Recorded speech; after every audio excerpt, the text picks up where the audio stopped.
हो जाइएगा।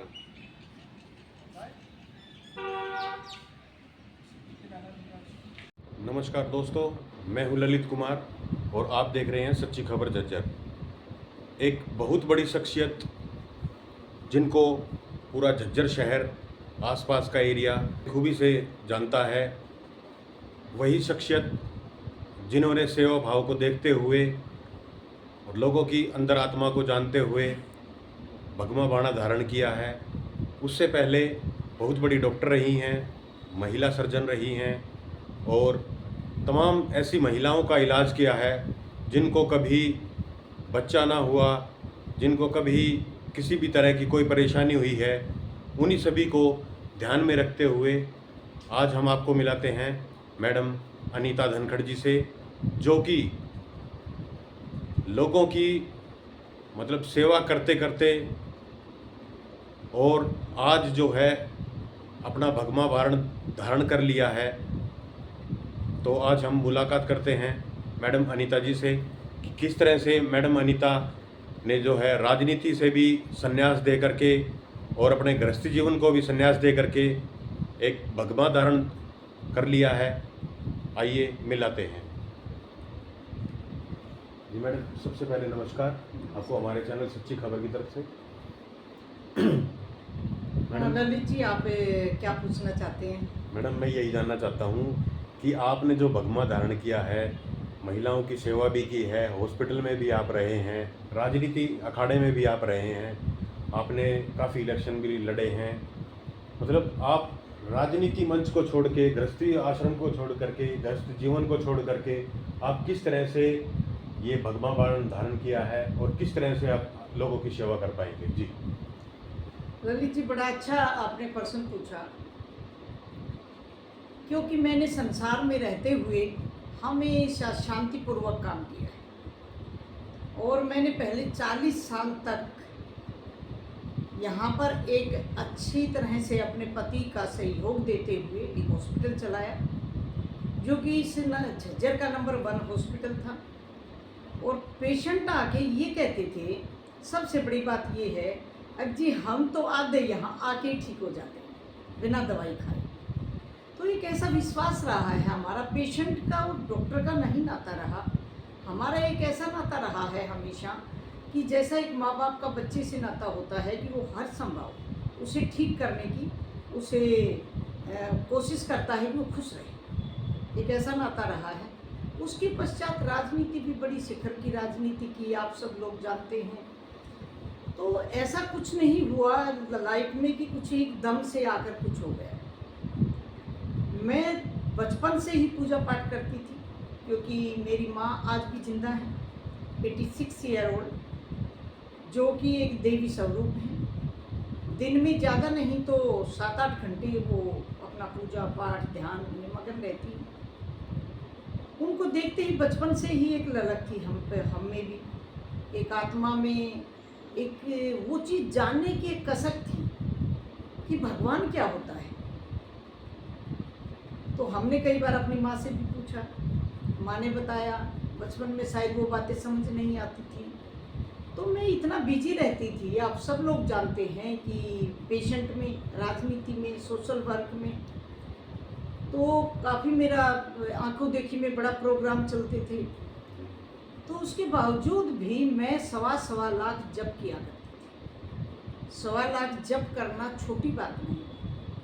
1.25 लाख जप को पूरा करने के बाद हम संकल्प जितने दिन का भी लेते हैं, उसके बाद उसका दशांश यज्ञ होता है, जिसमें 8-9 घंटे लग जाते हैं लगातार करते। उससे आत्मशक्ति मिलती है, आत्मज्ञान होता है। ये मैंने खुद महसूस किया है। मैं किसी किताबों की पढ़ी हुई बातों को या किसी से सुनी सुनाई बात नहीं कहती। मैंने वेदों में ऐसा पढ़ा और उसको महसूस किया, उसे किया और फिर महसूस करके देखा। उसके बाद आपका प्रश्न है कि आपने भगवा धारण करने का आपका मतलब क्या है। तो मैंने देखा इस संसार में रहते हुए कि सब कुछ नश्वर है, कुछ भी ऐसा नहीं है जो साथ जाएगा। महल, अटारी, संबंध, रुपया, पैसा, बैंक बैलेंस सब यहीं रह जाता है, सब कुछ नश्वर है। तो जिस दिन से ये बात समझ में आई उस दिन मैंने सोचा कि मैं यहाँ भी बैठ के सेवा कर रही हूँ, एक पेशेंट को कराते हुए को रिलीफ देना वो भी एक सेवा है, बट वहाँ पे मैं मुट्ठी भर लोगों को सेवा दे पाती थी। फिर मैंने सोचा कि कुछ ऐसा रूप बनाया जाए कि जिससे कि ज़्यादा से ज़्यादा लोगों को शांति मिल सके, लोग दुख से बाहर आ सके। दुख कहीं बाहर से नहीं आता। मैडम, एक दुख की जो बात है, हाँ हाँ महिलाओं के अंदर सबसे ज़्यादा दुख होता है कि किसी को बच्चा ना हो और उनकी बहुत सारी बीमारियां हैं। तो क्या आप अभी भी इस भगवे धारण के अंदर जो है इस तरह से सेवा भाव अभी भी कर सकती हैं या करते हैं? नहीं, ऐसा है कि मैं जैसे महिलाओं की कुछ परेशानियां होती हैं, कुछ शारीरिक परेशानियां हैं जिसे हम बीमारियां कहते हैं। जो कुछ बीमारियां हमारी कमी से होती हैं, क्योंकि बीमारियां अंदर से होती हैं, बीमारी कहीं बाहर से नहीं आती और ठीक भी अंदर से होती है। तो मैं पहले भी बीमारियों को अध्यात्म के रूप में ज़्यादा ठीक किया करती थी और दवाई जड़ी बूटियों से ठीक करती थी। आज भी वही है। आज भी जब बच्चों को कुछ नहीं समझ आता तो मेरे पास भेज देते हैं, तो मैं उनको बता के समझा के और फिर बच्चों के पास वापस भेज देती हूँ कि आप ऐसे जड़ी बूटियाँ दे के इनका इलाज कर सकते हैं। दूसरी बात ये है महिलाओं का जो आपने जिक्र किया, तो महिलाओं की एक आदत हो चुकी है कि महिला तो टेंशन में रहेगी। मैं तो कई बार बैठी होती है तब बताती हूँ सत्संग वगैरह में भी कि महिलाओं को वो इतनी टेंशन लेती हैं हर चीज़ की कि पहले अपने घर की लेंगी, घर में टेंशन की कोई बात ना हुई तो पड़ोस की लेके आएंगी, पड़ोस की ना होगी तो चाहे रिश्तेदार की लेके आएंगी, वो बिना टेंशन की नहीं रह सकती। उनको आज ज़रूरत है उन्हें जगाने की, तो मैं उनको एक जगाने का कार्य करने के लिए मैंने ये भगवा धारण किया है। क्योंकि हमारे देश में ये ऋषि मुनियों के तप का देश है, तो उसमें एक इस जो भगवा को एक अलग इज्जत दी जाती है। ये वेद कहता है कि ये भगवा जो है ये एक आग के समान है कि जिसके पास जाके सब कुछ शुद्ध हो जाता है, तो बुराइयां जल के नष्ट हो जाती हैं। तो मैं ये चाहती हूँ कि अब ज़्यादा से ज़्यादा मैं प्रोग्राम करती हूँ, उसमें रोज़ाना महिलाएं कथा सुनती हैं, रोज़ भागवत होती है, रोज़ राम कथा होती है, प्रवचन होते हैं। लेकिन मैं कुछ हटके महिलाओं के लिए बताती हूँ कि आप सत्संग सुनने आते हैं, बहुत अच्छी बात है। आप भगवान के चरित्र को आप उसका मनन करते हैं, उसका ध्यान करते हैं, बहुत अच्छी बात है। बट आप अपने अधिकारों के बारे में तो जानें, आप बच्चों को शिक्षित करें, क्योंकि हमेशा शिक्षित समाज ने ही अपने अधिकारों के लिए आवाज़ उठाई है। अशिक्षित तो आवाज़ भी नहीं उठा सकता, क्योंकि जब तक पता ही नहीं होगा कानून क्या है तो आवाज़ किसकी उठाएगी। तो हमेशा मैं महिलाओं को उनके अधिकारों के बारे में बताने की कोशिश करती हूँ और बिल्कुल सिंपल लैंग्वेज में बताने की कोशिश करती हूँ कि हर महिला को वो समझ में आ जाए। और मैं ये मानती हूँ कि प्रभु की कृपा है, बहुत सी महिलाएं ऐसी हैं जो बाद में आके बताती हैं कि आपने उस दिन ये समझाया, मेरा तो जीवन ही सुधर गया। मैं आपको कई स्कूलों में मैंने प्रोग्राम किए। अभी एक हिमालय स्कूल वाले आए, आप दीपक जी से पूछना, उन्होंने कहा जी कमाल हो गया, एक बच्चा तो किसी की मानता ही नहीं था, माँ बापों को, माँ बाप का जीवन नरक था। आपने तो पता नहीं उसमें उस छोटी सी टाइम में क्या उस बच्चे को सिखाया कि उसके वो दिमाग में वो बात लग गई और आज वो बच्चा सुबह उठ के अपने माँ बाप के चरण लेता है। तो ये बहुत बड़ी बात है। समाज को सुधारने के लिए मैं ये मानती हूँ कि जगह जगह भागवत और श्री कृष्ण की जो है भागवत होती है, राम कथा होती है, बहुत अच्छी बात है। हर भागवत करने वाले को कुछ समय निकाल कर भागवत से पहले, राम कथा से पहले या उसके बाद रोज़मर्रा की जो लाइफ है महिलाओं की, पुरुषों की, बच्चों की, उसके बारे में जरूर समझाना चाहिए और बल्कि एक संकल्प दिलाना चाहिए। जब छोटे छोटे जो संकल्प होते हैं ना लाइफ में, जब इंसान एक संकल्प को पूरा करता है तो उसे फिर एक अंदर से खुशी होती है, तो अगला संकल्प करना चाहता है। जैसे बच्चा जब पहली क्लास में पास होता है तो अच्छे नंबर आते हैं तो एक उत्साह बढ़ जाता है कि दूसरी क्लास में उससे ज़्यादा नंबर लूँगा। लेकिन बच्चा अगर फेल हो जाता है तो एक बार टूट जाता है कि मैं क्या करूँ, एक बार सुनने में आता है। तो मैं इसलिए कुछ रोज़मर्रा की चीज़ें ज़्यादा बताती हूँ कि सास और बहू लड़ाई ना करें, लड़ाई कैसे ना हो, ऐसे आप क्या कर सकते हैं। आप अपने बच्चों को समय दीजिए। आप अगर दोनों हस्बैंड वाइफ नौकरी कर रहे हैं, बच्चे को आया पाल रही है, अब आया के अलग संस्कार हैं, हमारे अलग संस्कार हैं। अब बच्चे को संस्कार तो आया के हैं, अब आप आगे बच्चों से ये आप एक आशा करते हैं कि बच्चे हमारी सेवा करें। जब हमने बच्चों को प्यार दिया ही नहीं तो सेवा कैसे करेंगे। एक आपकी बात को इसीलिए रोकना चाहूँगा।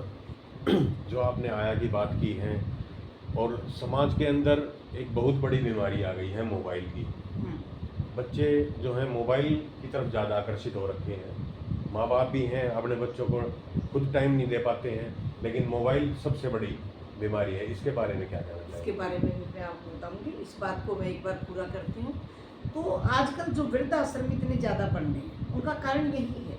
हम बच्चों में वो प्यार, वो भावना भर ही नहीं पाते कि जिससे बच्चे हमें, जैसे हम बुजुर्गों ने जो कह दिया, आज भी उनकी उतनी इज्जत करते हैं। तो वो चीज़ आजकल गलती बच्चों की नहीं है, गलती हमारी, माँ बाप की गलती है। जहाँ तक फ़ोन का मामला है, फ़ोन का आजकल मैंने देखा है, मेरे पास भी महिलाएं रोज़ हाथ में कुरकुरे का पैकेट, 1.5 साल का बच्चा, 2 साल का बच्चा, और रो रहा है तो फ़ोन पकड़ा दिया। काम नहीं कर रही है माता, फ़ोन बच्चे को पकड़ा के कोई विशेष कार्य नहीं कर रही है, जो आज हर घर में हो रहा है। वो भी फ़ोन देख रही है एक कोने में बैठ के, कि बच्चा उसे डिस्टर्ब ना करे, इसलिए उसको अलग फ़ोन पकड़ा दिया, वो अपना वीडियो देखता रहेगा। अब ऐसा हम निर्माण कर रहे हैं बच्चों का, जो हमारे कल के भारत का भविष्य है। तो आप मानिए फिर बच्चे कैसे होंगे और कैसा हमारा भविष्य होगा। क्योंकि ये एक ऐसा समय है कि हम हर माताओं को ये ध्यान रखना चाहिए कि वो फ़ोन बच्चे को ना दें, बच्चे को कहानियाँ सुनाएं। वो खाली बैठी रहती हैं तो खुद भी फ़ोन देखती हैं। उस समय पर हमारे राजाओं की, हमारे जो हमारे अवतार हुए उनकी वो कहानियाँ सुनाएं, तो बच्चे को कुछ सीखने को मिलेगा और बच्चे उनका आदर करेंगे। अब मोबाइल पकड़ाएंगी माताएं तो ना तो बच्चा आदर करेगा, और थोड़ा सा बड़ा होते ही जब उनको सीख देंगे, आपने ऐसा क्यों किया, तो बच्चा कहेगा तुझे क्या मतलब है। आज संसार में वही आ चुका है। आप डॉक्टर रही हैं, तो क्या जो मोबाइल से रेडिएशन निकलता है, क्या वो महिलाओं के लिए खतरनाक नहीं है? वो सब के बच्चा लिए वगैरह खतरनाक होता है है। जैसे, या कोई किसी भी तरह की कोई भी बीमारी, उनको मतलब ज़्यादा बढ़ोतरी तो नहीं देता है? ये हर बीमारी को बढ़ोतरी देता है। आप स्पेस में देखते हैं कितने फ़ोनों की रेंज है, क्या कभी आपने कोई दिखाई दी?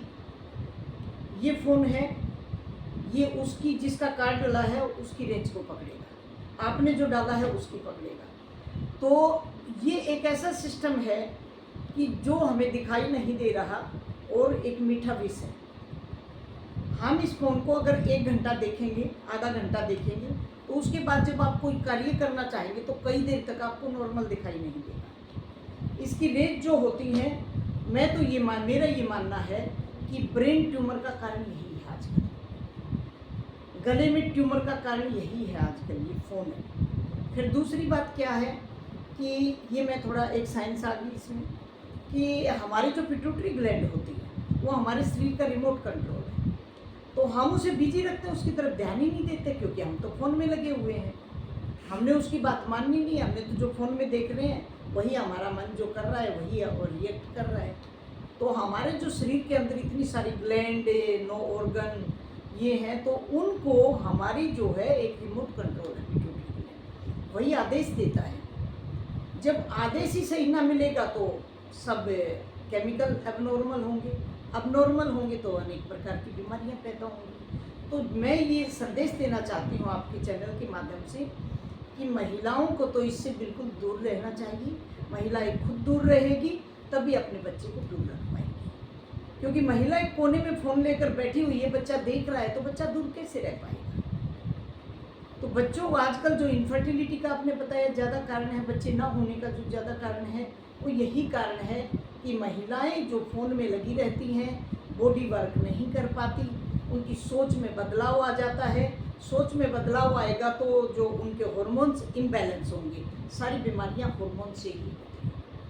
अनीता धनखड़ जी हैं जो कि लगातार बता रही हैं कि मोबाइल हैं ये सबसे ज़्यादा खतरनाक चीज़ है। एक महिला साध्वी होते हुए भी मतलब महिलाओं के प्रति इतना जागरूक कर रही हैं, तो इनसे जानते हैं कि मैडम जैसे आप साध्वी बने हैं, डॉक्टर भी रहे हैं, डॉक्टर में मतलब आप रहे हैं, तो किस किस तरह की बीमारियां महिलाओं में ज़्यादा आई हैं? महिला में ज़्यादा बीमारियां होती हैं फिजिकल वर्क ना करने की वजह से, पीसीओडी, जो कि ओवरी में छोटी छोटी सिस्ट हो जाती है। इसका कारण भी मैंने यही देखा है अध्यात्म और आयुर्वेद की तरफ से, कि महिलाओं को फिजिकल वर्क ना करना और दिमाग को हर समय व्यस्त रखना। मैंने कई बल्कि लड़कियों को की माताएं आती हैं, वो कहती हैं हमारी लड़की को बहुत जल्दी माहवारी आ गई, जबकि पहले ये 14-15 साल में होता था। आज कई बार मेरे पास आती थी, मेरी तो बेटी 10 ही साल की हुई है, मैं सबसे पहले पूछती थी क्या आपकी बेटी फ़ोन देखती है, तो वो कहती जी फ़ोन तो देखती है, वो अपने स्कूल का काम करती है। मैंने कहा स्कूल का काम करने के बाद आपने कभी चेक किया? तो बच्चे क्या होता है ये, मतलब कारण क्या है कि बच्चे जब फ़ोन में कुछ ऐसी पिक्चरें देखते हैं, क्योंकि यूट्यूब तो देखेंगे, तो क्या होता है कि बहुत जल्दी हार्मोन चेंज हो जाते हैं। हार्मोन चेंज होंगे तो सारे जो बड़ी लड़कियों के सिम्टम होते हैं वो आ जाएंगे। फिर आती है कि महिला जब बड़ी हो के जब ज़्यादा फ़ोन का प्रयोग करती है, तो वही व्यस्त रहने वाली बात है कि व्यस्त, आंखें भी व्यस्त है, बुद्धि भी व्यस्त है, जो ऑर्गन्स और ग्लैंड ने काम करना है जो मैंने बताया वो प्रॉपरली नहीं कर पाते, तो सारा केमिकल का खेल है। ये साइंस का विषय है, पूरा केमिकल का खेल है कि हमारी सारी ग्लैंड केमिकल छोड़ती है। उस केमिकल को बैलेंस नहीं रहेगा तो अनेक प्रकार की बीमारियां होंगी, अनेक प्रकार की बीमारियां होंगी तो इंसान के पैसे भी खराब होंगे, शरीर भी परेशान होगा।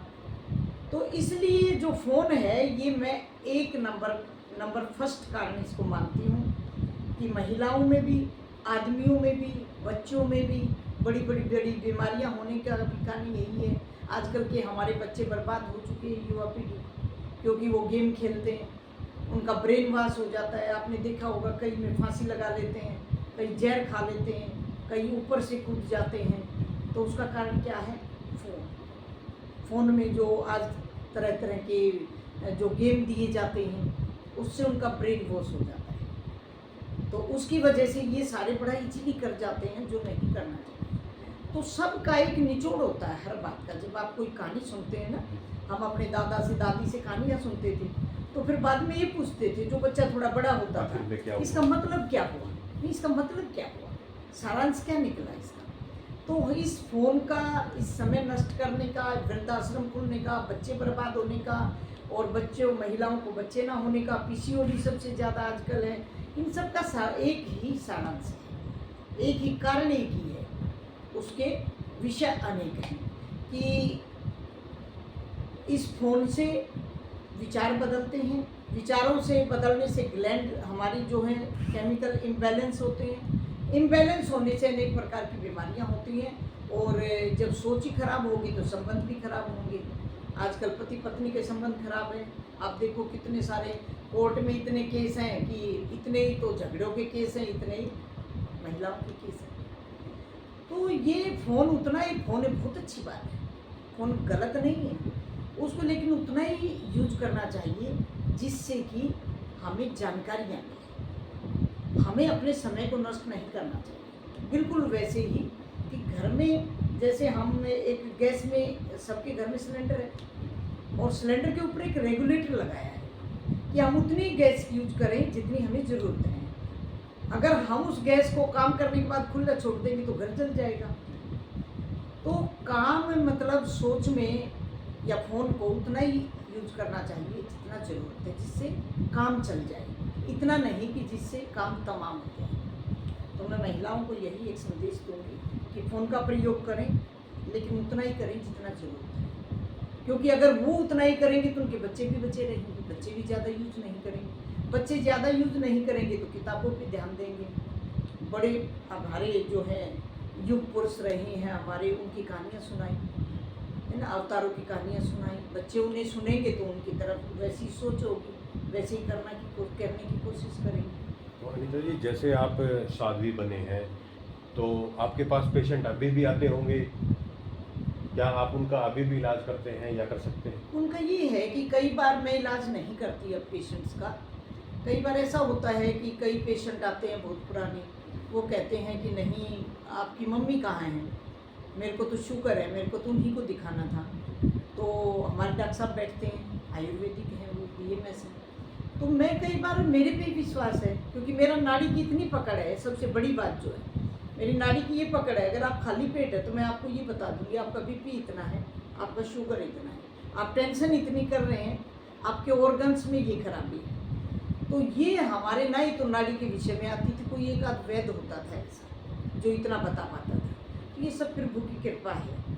तो आज भी मैं उनको फिर उनका बीमारी बता के और भेज देती हूँ, तो वहाँ से उनको आयुर्वेदिक जड़ी बूटियाँ डॉक्टर साहब लिख देते हैं। कोई गायनी का पेशेंट वैसा है, सर्जरी का है वैसा है, तो बहुत सर्जन है, वो अपने आप देख लेते हैं। अगर कोई आपसे पुराने जो हैं महिला गायकोलॉजिस्ट रहे हैं, तो अगर आप कोई आपसे सलाह मशवरा लेना चाहे तो आप उनको दे सकते मैं हैं। बिल्कुल सलाह मशवरा उनको देती हूँ, और मुझे खुशी होती है बल्कि कि कोई महिला मेरे से सलाह मशवरा लेके उसकी ज़िंदगी सुधर जाए, उसकी बीमारी ठीक हो जाए, उसके घर का कलेश कट जाए। मैंने तो ऐसे भी किया है, मेरा तो एक ऐसा जुड़ाव रहा है महिलाओं से कि जब बहू की और सास के घर में लड़ाई होती तो उसकी सास ये कहती थी, अनीता तो बात करा दे एक बार, बताओ मेरे से बात करके क्या मिलेगा। लेकिन वो ये कहती थी कि एक बार अनीता से बात करा दे, वो जो बात बताएगी ना शांति हो जाएगी। तो बात करके वो यूँ कहती थी, ये अनीता ही मेरे को शांति होगी, मुझे नाम लेके ही बोलते थे सारे। तो मेरा एक ऐसा मतलब संबंध रहा है, एक अपनापन रहा है लोगों के साथ, चाहे वे रिश्तेदार हों, चाहे वे जानकार हों, चाहे हमारे पड़ोसी हों, चाहे वो पेशेंट हों, एक अपनापन रहा है। क्योंकि मैंने ना, मेरा अध्यात्म में आने का एक सबसे बड़ा कारण रहा है कि मैंने, जैसे आप बैठे हैं, आपने कोई गलत काम कर दिया तो मैं कभी उससे नफरत नहीं करती, क्योंकि मैंने जिस दिन ये सीखा था, ये मेरे फादर ने बताया था मुझे एक बार, मैंने अपने जीवन में उसको बाद में उतारा, जब समझ आई उस चीज़ की कि कभी भी किसी इंसान से नफरत मत करो। जो प्रभु का अंश मुझ में है वही आप में भी है, वही बुरा काम करने वाले में भी है। तो उसके काम से नफरत करो और उसे सुधारने की कोशिश करो। तो जब से ये सीखा था तो मैं हर इंसान में भगवान को महसूस करती हूँ, उसी की आत्मा को महसूस करती हूँ, और किसी इंसान से कभी नफरत नहीं करती। आप जो और है एक अपनापन जो रहा है, इसी की वजह से लोगों का इतना जुड़ाव रहा है। अनीता जी जो है शहर के मेन गुड़गांव रोड पर इनका हॉस्पिटल है विजय नर्सिंग होम के नाम से।